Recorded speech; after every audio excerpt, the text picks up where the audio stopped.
RCB cup ಗೆಲ್ಲಬೇಕೆಂದ Chennai ಆಟಗಾರ.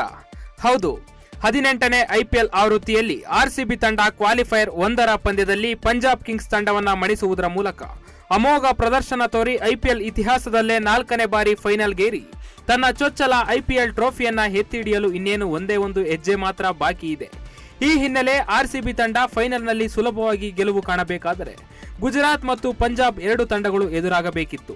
ಆದರೆ ಈಗಾಗಲೇ ಗುಜರಾತ್ ವಿರುದ್ಧ ಎಲಿಮಿನೇಟರ್ ಪಂದ್ಯದಲ್ಲಿ ಮುಂಬೈ ಗೆದ್ದಿರುವ ಕಾರಣ ಮುಂಬೈ ಒಂದು ವೇಳೆ ಫೈನಲ್ ಪ್ರವೇಶಿಸಿದರೆ ಆರ್ಸಿಬಿ ತಂಡಕ್ಕೆ ಕಠಿಣ ಸವಾಲು ಎದುರಾಗಲಿದೆ. ಈ ಬೆನ್ನಲ್ಲೇ ಮಾತನಾಡಿರುವ ಚೆನ್ನೈ ತಂಡದ ಹಿರಿಯ ಆಟಗಾರ ಆರ್ ಅಶ್ವಿನ್, ಆರ್ಸಿಬಿ ವಿರುದ್ಧ ಗೆಲ್ಲುವ ಅವಕಾಶ ಹೊಂದಿರುವ ಏಕೈಕ ತಂಡ ಮುಂಬೈ ಆಗಿರುವುದರಿಂದ ಅವರು ಫೈನಲ್ಗೆ ಅರ್ಹತೆ ಪಡೆಯಬಾರದು. ಒಂದೊಮ್ಮೆ ಮುಂಬೈ ಫೈನಲ್ಗೆ ಬಂದರೆ ಯಾವುದೇ ಬೆಲೆ ತೆತ್ತಾದರೂ ಅವರನ್ನು ತಡೆಯಬೇಕು. ಮುಂಬೈ ಇಂಡಿಯನ್ಸ್ ತಂಡವನ್ನು ಎದುರಿಸಲು ಆರ್ಸಿಬಿ ಸಿದ್ಧವಿದೆ. ಆದರೆ ಆರ್ಸಿಬಿಯನ್ನ ಸೋಲಿಸುವ ಅವಕಾಶ ಹೊಂದಿರುವ ಏಕೈಕ ತಂಡ ಮುಂಬೈ ಇಂಡಿಯನ್ಸ್ ಎಂದಿದ್ದಾರೆ. ಕ್ರಿಕೆಟ್ನಲ್ಲಿ ಏನು ಬೇಕಾದರೂ ಆಗಬಹುದು.